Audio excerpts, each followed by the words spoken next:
let's fix that. And how do you fix that? You go buy a box of shocks. Now I've bought 4 Ultima shocks here.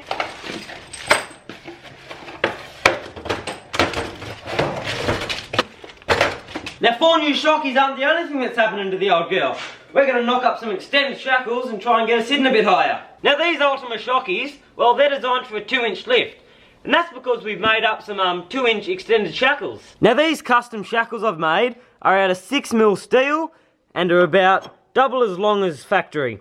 So that gives me about a 2-inch lift, and it'll give me a lot more droop than the factory setup did. Now the only problem with doing this is, the standard shockies, well, they're almost bottomed out now, just sitting at ride height. So that's why we've got the 2-inch extended shackles, so we can get a lot more droop out of them. So they're a pretty simple thing to change out shockies. You just gotta unbolt the top and bottom, and they pretty much just slide out. You might need a pry bar or a bit of a hammer to give them a love tap, but other than that, you can pretty much just unbolt the top and bottom and slide them out, then slide the new ones in. You can slide the shocky off. Sometimes you need a bit of a pry bar in there, and you can just give it a bit of a working out. There's another washer in the back, and then we just got to do the top one, and then we can slide the new shockies in. So this is how much longer the new shocks are. You can see why the old shocks were limiting the travel. So this is the top shock mount. As you can see, it's the same to the bottom. It's got the little washer on the back, and it's got these little sleeves that go over. Now, sometimes you can get these sleeves off, sometimes they're replaceable. Mine aren't, so we're just going to put a bit of grease around that, put a bit of grease on the back washer, slide the shock on, and then we'll do the same for the bottom.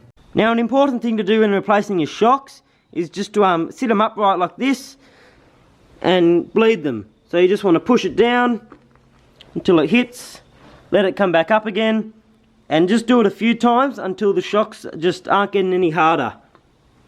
So now it's time to replace the front shocks. Now on this side, well, there isn't a shock. That's because it fell off probably a good year ago. So now I'm finally getting around to putting some new shocks on it.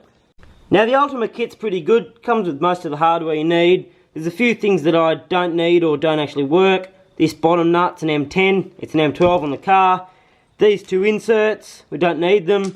But the rest of the stuff, like the bushes and the nuts for the top and all the washers, it's pretty good. So installing the front shocks is much like the rear, except on the front, you've got this little shock mount at the top here that the shocks go through. So that's the bottom and the top on. Now the top's got 2 nuts. The top one's a locking nut, so what you do is you put a spanner on the bottom, spanner on the top, and you tighten the top one down while holding the bottom one. So the bottom one's not going to come undone and drop your shock out. Now this is why I needed new shocks. This is the front shock that I just pulled off.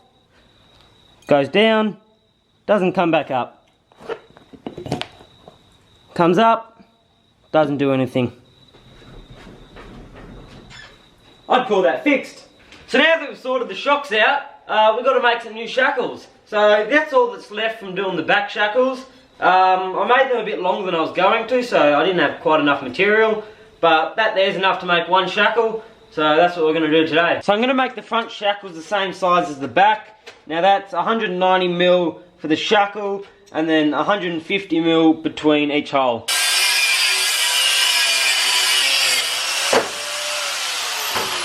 So like the original shackles, they're 20mm from the end of the shackle to the centre of the hole.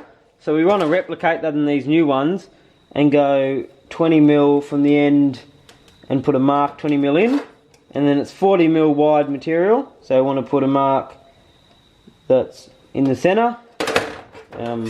Make sure 20mm each side, 20mm to the end, and then we put a centre punch in there and then drill it out. Now one of these automatic centre punches are pretty good. Just line it up and then put some mark on your steel.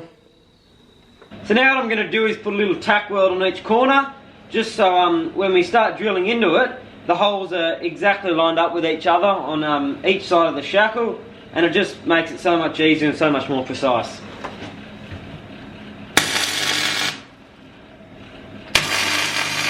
So we only need the 2 pieces of metal together for the pilot hole, then we can smash them apart and drill the main hole separately.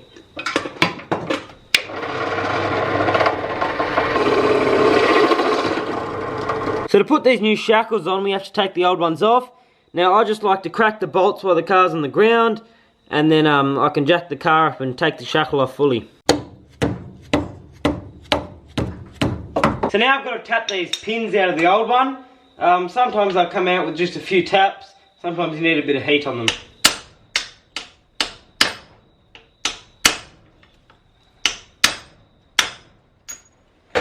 That one was pretty easy.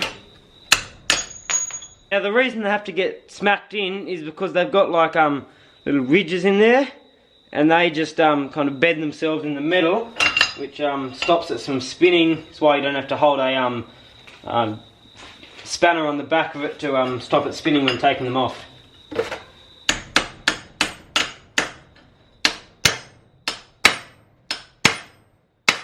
Now to put your new shackles in, you want to make sure the car's jacked up as high as it'll go. Feed the shackle in from the outside. Bit of grease on the bushes on the inside. Put the other plate on. Then put your spring washers back on. Put your nuts on and clamp it all down.